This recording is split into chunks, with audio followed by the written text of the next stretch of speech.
Greetings, I'm Jonathan Spirit. I need to automate, and welcome to Age of Engineering Supershorts.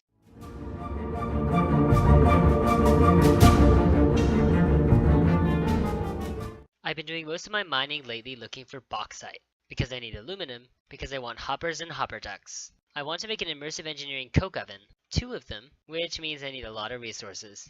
I can make seared brick easier by just smelting cobblestone, but lavawood's the one with a strange recipe, needs lava and wood.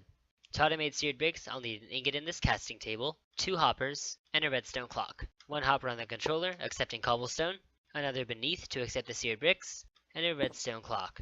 An extra utilities wrench will not allow me to change the timing on this clock. Oh well, if it pours metals on and off, that's okay with me.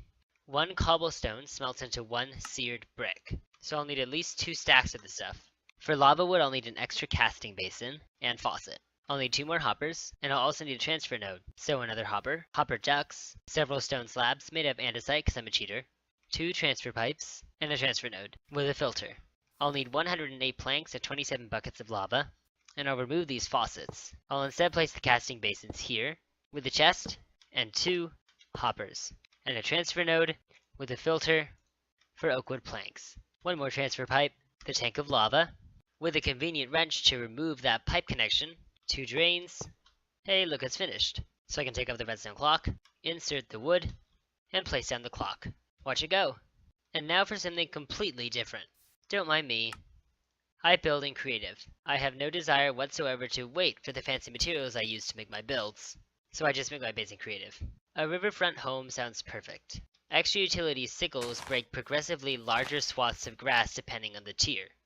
No more grass. I used to build 9x9s, but now I'd much rather build 11x11s. More space, you see. I tried out another modpack. Since a hill like this is no foundation for such a large rectangular prism, I'll have to terraform it.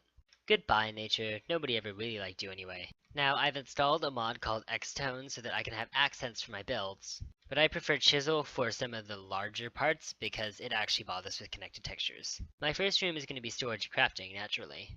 And I really enjoy some of the dark utilities chests, so I'll need it to be fairly all-purpose in color. I'm hovering between one of these for the flooring. They all have connected textures. I'm liking how this one looks, and I could surround it in Celtic like that. And there's our floor. For convenience, a travel anchor in the middle. I always do that. Surrounded by mist, type 12. Now for the walls. I'll need beams everywhere.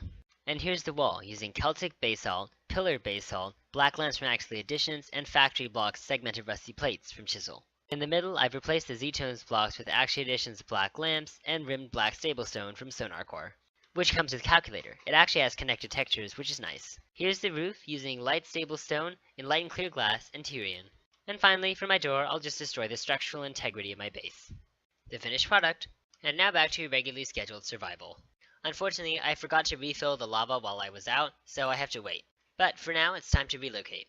The part chest stores its items. Bed and tickers, though I think I might like this better. All done. Here's the smeltery, now with more space below.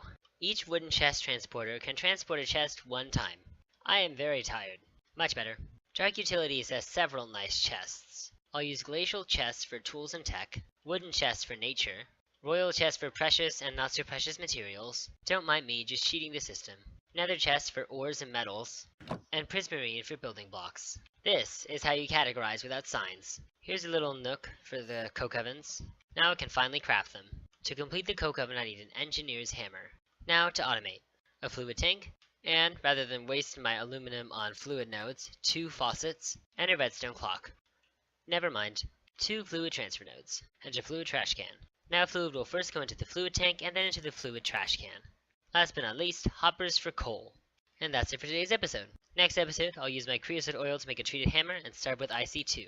I'll need to find rubber trees in the meanwhile, but that shouldn't be too hard in the mountains and forests near my home. As always, if you have any feedback, I'd love to hear it.